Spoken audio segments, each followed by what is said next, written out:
Branch Express Courier Private Limited. Domestic International Cargo. உங்கள் இல்லம் தேடி வந்து courier booking delivery செய்து தரப்படும். மக்களின் அடிப்படை ஜனநாயக உரிமையை கேள்விக்கு உள்ளாக்கும் சிறப்பு தீவிர திருத்தம். தமிழக வெற்றிக் கழகம் கண்டனம். தமிழ்நாட்டில் வாக்காளர் சிறப்பு தீவிர திருத்தம் மேற்கொள்ளப்பட இருப்பதாக இந்திய தேர்தல் ஆணையம் அறிவித்திருக்கிறது. ஏற்கனவே பீகார் மாநிலத்தில் வாக்காளர் சிறப்பு தீவிர திருத்தம் குறித்த அறிவிப்பு வெளியான போதே தமிழக வெற்றிக் கழகம் சார்பில் அதை கடுமையாக எதிர்த்து அதன் உள்நோக்கம் குறித்து எச்சரித்தோம். அப்போது எச்சரித்தது போலவே பீகாரில் லட்சக்கணக்கான வாக்காளர்களின் பெயர்கள் பட்டியலில் இருந்து நீக்கப்பட்டன.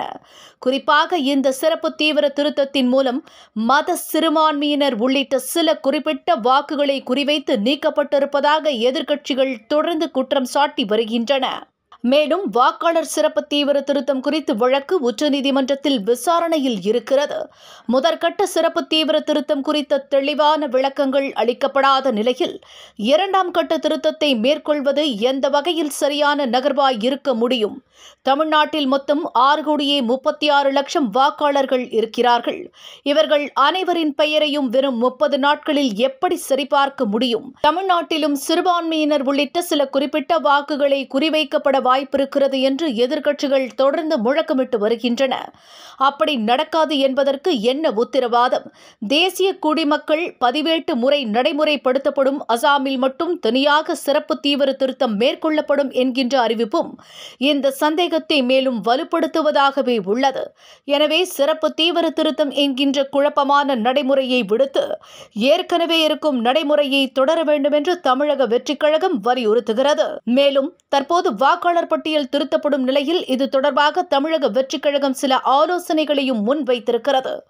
வாக்காளர் பட்டியலில் ஏதேனும் தவறுகள் இருப்பின் முறையான படிவத்தின்படி பட்டியல் திருத்த நடைமுறை வாயிலாக அதனை சரி செய்து முறையான சரியான வாக்காளர் பட்டியலை வெளியிட வேண்டும்.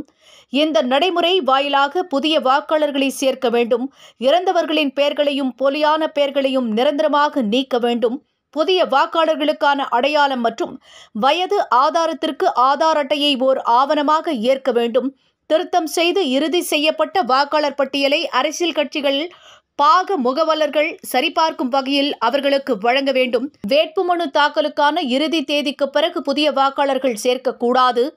வாக்காளர் திருத்த நடைமுறை முடிவடைந்து புகைப்படத்துடன் கூடிய வாக்காளர் பட்டியல் இறுதி செய்யப்பட்டவுடன் அரசியல் கட்சிகளுக்கு டிஜிட்டல் இயந்திரத்தில் வாசிக்கக்கூடிய வடிவில் அப்பட்டியல் வழங்கப்பட வேண்டும். இறுதி செய்யப்பட்ட வாக்காளர் பட்டியலை இணையத்தில் எளிதில் தேடும் வசதியுடன் வெளியிட வேண்டும். நம் மண்ணின் மக்களின் உரிமையை காக்க அரசியல் வேற்றுமைகளை புறந்தள்ளி இந்த விவகாரத்தில் அனைத்து எதிர்க்கட்சிகளும் ஒன்றிணைய வேண்டும் எனும் நிலைப்பாட்டில் தமிழக வெற்றிக் கழகம் உறுதியாக இருக்கிறது. அதே சமயம் வாக்காளர் சிறப்பு தீவிர திருத்தத்தை வெறும் வாக்கு அரசியல் லாபத்திற்காக பயன்படுத்திக் கொள்ள நினைக்கும் திமுகவின் சூழ்ச்சியையும் அறிந்தே இருக்கின்றோம். அண்டை மாநிலமான கேரள அரசு சிறப்பு தீவிர திருத்தத்திற்கு எதிராக சட்டமன்றத்தில் தீர்மானம் இயற்றியுள்ளது. கேரள அரசின் இந்த நடவடிக்கையை அம்மக்களின் உரிமை மீதான அக்கறையை காட்டுகிறது. ஆனால் சிறப்பு தீவிர திருத்தத்தை கடுமையாக எதிர்ப்பதாக காட்டிக்கொள்ளும் திமுக இதுகுறித்து சட்டமன்றத்தில் தீர்மானம் நிறைவேற்றாதது ஏன் என்றும் கேட்டிருக்கிறார். தொகுதி மறுவரையை எதிர்க்கும் அனைத்து கட்சி கூட்டத்திற்கு அரசு சார்பில் தமிழக வெற்றிக் கழகத்திற்கு அழைப்பும் விடுக்கப்பட்டது. எனவே அதில் கலந்து கொண்டு மக்கள் உரிமைக்காக தமிழக வெற்றிக் கழகத்தின் நிலைப்பாட்டினை தெரிவித்தோம். ஆனால் சிறப்பு தீவிர திருத்தத்திற்கு எதிரான திமுகவின் அனைத்து கட்சி கூட்டத்திற்கான நோக்கத்தையும் பின்னணியையும் மக்கள் அறியாமல் இல்லை. தேர்தல் நேரத்தில் திமுகவின் இத்தகைய முன்னெடுப்பின் நோக்கம் திமுக அரசு மீது வரிசை கட்டி வரும் ஊழல் புகார்களில் இருந்து மக்களை திசை திருப்பும் கபட நாடக அரசியலே ஆகும். சிறப்பு தீவிர திருத்தத்திற்கு எதிராக ஏற்கனவே தமிழ்நாட்டில் முதல் குரலாக ஓங்கி ஒலித்தது தமிழக வெற்றிக் கழகத்தின் குரல்தான். இதை நாடும் நாட்டு மக்களும் நன்றாகவே அறிவர்.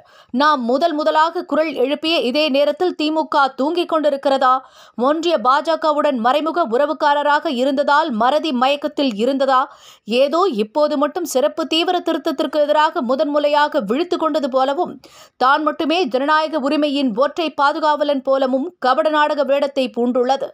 அப்பட்டமான ஏமாற்று வேலை இந்த விவகாரத்தில் அனைத்து கட்சி கூட்டம் என்ற பெயரில் கூட்டணி கட்சிகளை ஏமாற்றுவதை போலவே எல்லாரையும் ஏமாற்றிவிடலாம் என்று திமுக நினைக்கிறதா? இந்த கேள்விகளை மக்கள் மனதிலும் எழுந்துள்ளன. எனவே திமுகவின் கபட நாடகத்தை மக்கள் நம்ப தயாராக இல்லை என்றும் ஜனநாயகத்திற்காகவும் மக்கள் உரிமைக்காகவும் காந்திரமாக குரல் கொடுப்பதில் தமிழக வெற்றிக் கழகம் எப்போதுமே முதல் இயக்கமாக இருக்கிறது. இதை தமிழ்நாட்டு மக்கள் அனைவரும் அறிவர். ஜனநாயகம் மற்றும் மக்கள் உரிமைகளுக்காக எதிராக செயல்படாவிட்டால் அது ஒன்றிய பாஜக அரசாக இருந்தாலும் அல்லது வேறு யாராக இருந்தாலும் சமரசமின்றி எதிர்ப்பதில் தாவேகா எப்போதும் போல தீர்க்கமாக இருக்கும். ஆகவே சிறப்பு தீவிர திருத்தம் குறித்து மக்களுக்கு தெளிவாக விளக்குவதற்காக தமிழக வெற்றிக் கழகத்தின் சார்பாக விழிப்புணர்வு கருத்தரங்கம் மற்றும் தமிழகம் முழுவதும் முகாம்கள் நடத்தப்படும். தமிழக வெற்றிக் கழகத்தின் மாநில, மாவட்ட, ஒன்றிய, வட்ட, பகுதி, கிளை நிர்வாகிகள் என்று அனைவரும் சிறப்பு திருத்த தீர்மான பணிகளை விழிப்போடு கண்காணிப்பர். மக்கள் நலம், ஜனநாயகம் மற்றும் உரிமைகள் சார்ந்த அனைத்திலும் மக்களுடன் மக்களாக மக்கள் பக்கம் மட்டுமே தமிழக வெற்றிக் கழகம் உறுதியாக நிற்கும் என்பதையும் தெரிவித்துக் கொள்கிறோம். Branch express courier private limited, domestic international cargo உங்கள் இல்லம் தேடி வந்து கொரியர் புக்கிங் டெலிவரி செய்து தரப்படும். என்றும் உங்களுடன் மை இந்தியா. முக்கிய செய்திகளை உடனுக்குடன் தெரிந்து கொள்ள சப்ஸ்கிரைப் பண்ணுங்க, பெல் பட்டனை பிரஸ் பண்ணுங்க. என்றும் உங்களுடன் மை இந்தியா.